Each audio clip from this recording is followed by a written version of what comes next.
하나님의 말씀은 사사기 10장 10절부터 18절 말씀입니다. 구약성경 380쪽에 있습니다. 사사기 10장 10절부터 18절 말씀을 우리 함께 읽겠습니다. 이스라엘 자손이 여호와께 부르짖어 이르되 우리가 우리 하나님을 버리고 바알들을 섬김으로 주께 범죄하였나이다 하니 여호와께서 이스라엘 자손에게 이르시되 내가 애굽 사람과 아모리 사람과 암몬 자손과 블레셋 사람에게서 너희를 구원하지 아니하였느냐. 또 시돈 사람과 아말렉 사람과 마온 사람이 너희를 압제할 때에 너희가 내게 부르짖음으로 내가 너희를 그들의 손에서 구원하였거늘 너희가 나를 버리고 다른 신들을 섬기니 그러므로 내가 다시는 너희를 구원하지 아니하리라. 가서 너희가 택한 신들에게 부르짖어 너희의 환난 때에 그들이 너희를 구원하게 하라 하신지라. 이스라엘 자손이 여호와께 여쭈되 우리가 범죄하였사오니 주께서 보시기에 좋은 대로 우리에게 행하시려니와 오직 주께 구하옵나니 오늘 우리를 건져내옵소서 하고 자기 가운데에서 이방 신들을 제하여 버리고 여호와를 섬김에 여호와께서 이스라엘의 곤고로 말미암아 마음에 근심하시니라. 그때에 암몬 자손이 모여서 길르앗의 진을 쳤으므로 이스라엘 자손도 모여서 미스바의 진을 치고 길르앗 백성과 방백들이 서로 이르되 누가 먼저 나가서 암몬 자손과 싸움을 시작하랴.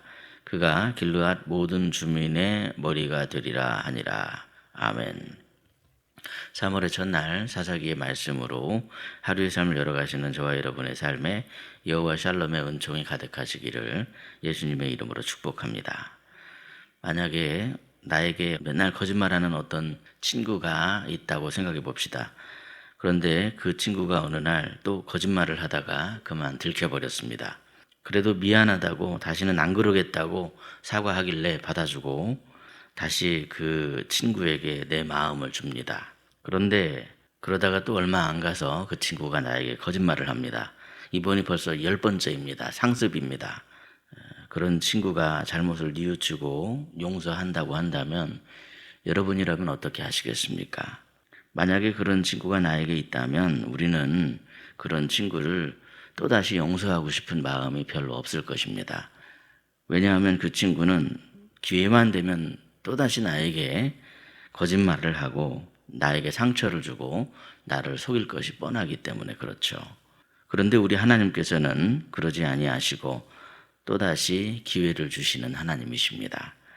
이스라엘 백성들이 맨날 거짓말만 하고 하나님 앞에서는 우상 숭배를 하지 않겠다고 다짐해 놓고서는 기회만 되면 또다시 우상 숭배를 일삼고 있는데도 그렇게 기회를 주시더라는 것이죠.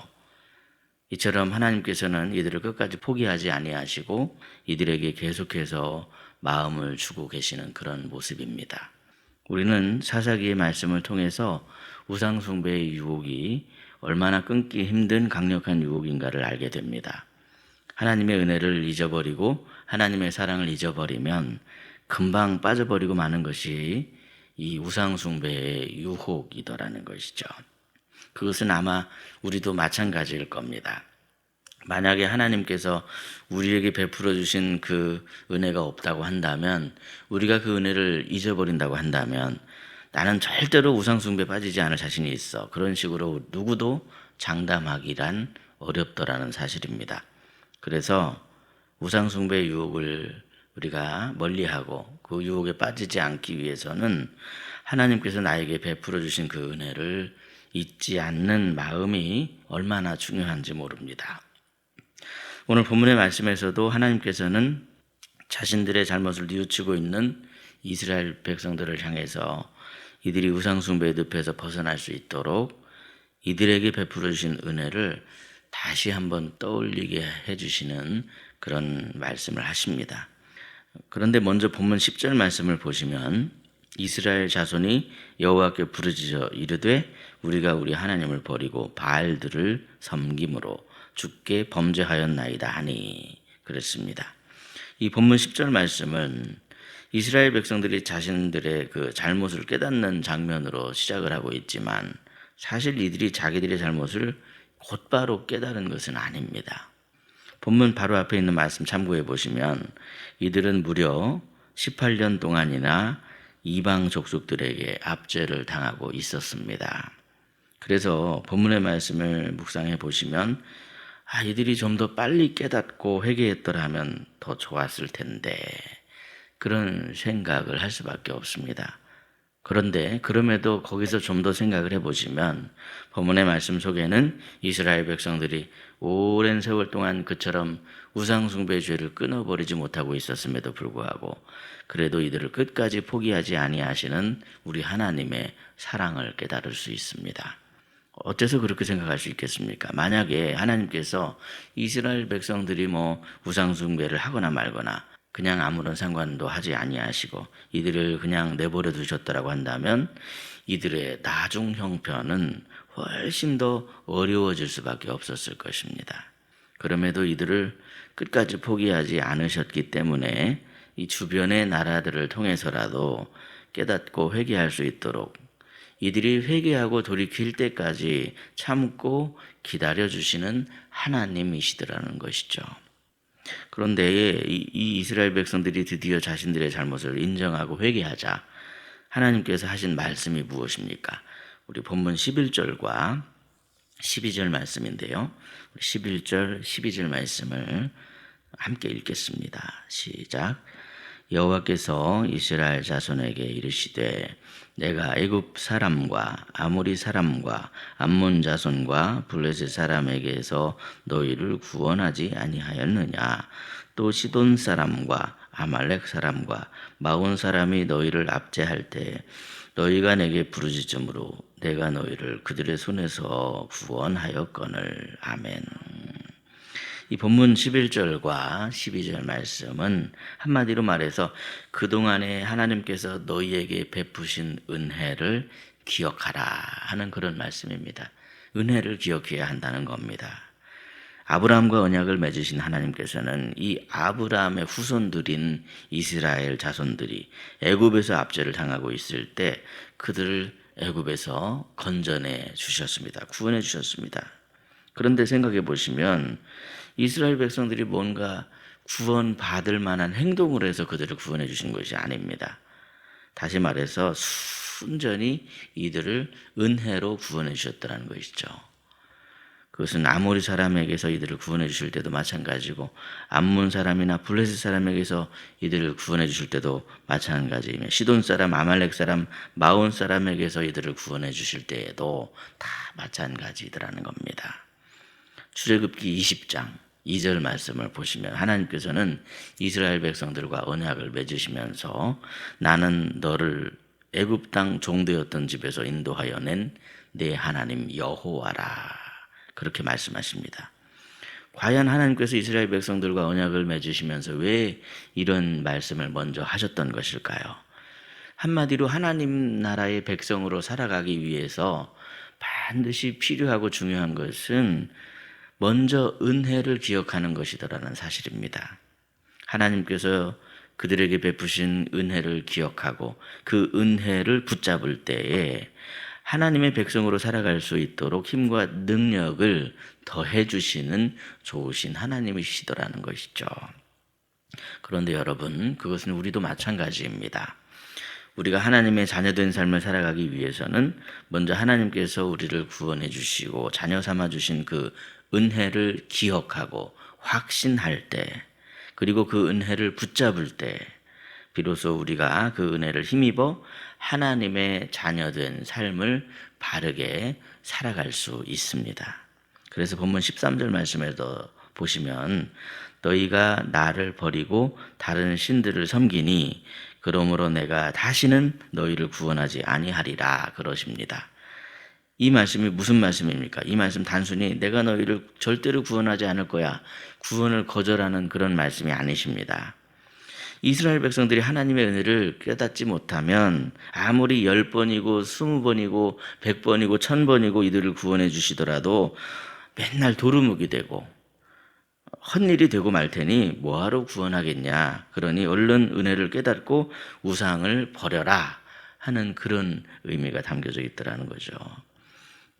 이 이스라엘 백성들이 하나님의 이 말씀을 빨리 알아듣고 자기들 안에 있는 우상을 다 버렸다. 뒤에 이어진 말씀을 보시면 그렇게 말씀을 합니다. 그러니까 먼저 하나님의 은혜를 잊지 않고 그 은혜를 확신하는 것이 정말로 중요하더라는 것이죠. 생각해 보시면 여러분, 사실 하나님의 은혜를 깨닫는 것도 아무나 깨달을 수 있는 게 아닙니다. 하나님의 은혜를 은혜로 깨닫고 은혜를 받을 수 있는 것도 은혜이더라 하는 말씀입니다. 그러니 생각해 보면 우리 삶에 은혜 아닌 것이 하나도 없더라는 것이죠. 오늘 본문의 말씀에 보시면 하나님의 모습이 매우 엄격하고 단호해 보이시지만 그런데 생각해 보면 그렇지 않습니다. 본문 16절 말씀을 보시면 사실 하나님께서는 이스라엘의 권고로 말미암아 마음에 근심하시는 하나님이시다, 그렇게 말씀을 하십니다. 우리는 바로 이러한 하나님의 은혜가 없이는 제대로 살아갈 수가 없습니다. 그 은혜로 우리는 하나님께서 기뻐하시는 가장 복된 길을 걸어갈 수 있습니다. 우리 하나님께서는 우리가 복된 길을 걸어가길 바라시고 복된 삶을 살아가길 원하십니다. 그러므로 3월 한 달도 하나님의 은혜를 힘입으시고 그 은혜의 힘으로 하나님의 자녀된 삶을 살아가심으로 우리 하나님을 기쁘시게 하는 가장 복된 길을 걸어가시고 복된 삶을 살아가는 저와 여러분이 되시기를 예수님의 이름으로 축복합니다. 기도하겠습니다. 하나님 아버지 감사합니다. 3월의 첫날 사사기 말씀을 통해서 하나님의 은혜를 잊지 않고 기억하는 것이 얼마나 큰 복인가를 깨닫게 하시니 참으로 감사합니다. 은혜의 하나님 아버지, 그 은혜에 의하여 믿음으로 말미암아 구원을 받게 하시니 참으로 감사합니다. 하나님의 은혜로 지금까지 살아왔고 지금도 살고 있으며 앞으로도 하나님의 은혜로 살아가게 하심을 참으로 감사합니다. 그 은혜를 저희들이 확신할 수 있게 해주시고 은혜를 하나님께 구하며 그 은혜를 힘입어 세상에서 아름다운 하나님의 자녀된 삶을 살아가는 저희들이 되게 하여 주옵소서. 희락의 모든 자녀들에게 복을 더해 주시되 새로운 힘을 더해 주시고 지혜롭고 슬기로운 삶을 살아갈 수 있도록 지혜와 명철을 더하여 주옵소서. 아버지 하나님, 이 나라를 사랑하시고 긍휼히 여겨주시는 하나님이시니 참으로 감사합니다. 오늘은 3.1절입니다. 이 나라 이 민족을 사랑하셔서 불의에 굴복하지 않는 용기를 주셔서 참 감사합니다. 용기를 주시고 그래서 우리가 이 나라의 국민들이 불의에 저항할 수 있는 그런 마음을 주시니 감사합니다.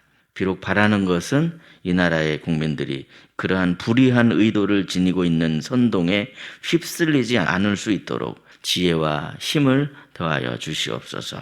이 모든 어지러운 것들을 주님께서 다 바로잡아 주시고 자비하신 하나님의 은혜로 말미암아 이 나라가 속히 회복될 수 있도록 인도하여 주옵소서. 오늘은 토요일입니다.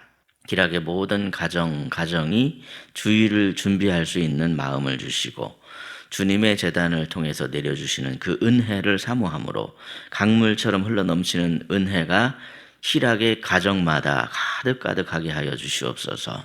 이 시간 주님의 은혜를 사모하며 십자가 앞에 엎드린 성도들을 기억해 주시고 오직 주님의 은혜를 간절히 바라오니 기도하는 심령마다의 복을 내려주시며 주님의 음성을 듣고 응답받는 기도의 시간이 되게 하여 주옵소서. 예수님의 이름으로 기도하옵나이다. 아멘. 각자 기도하시겠습니다.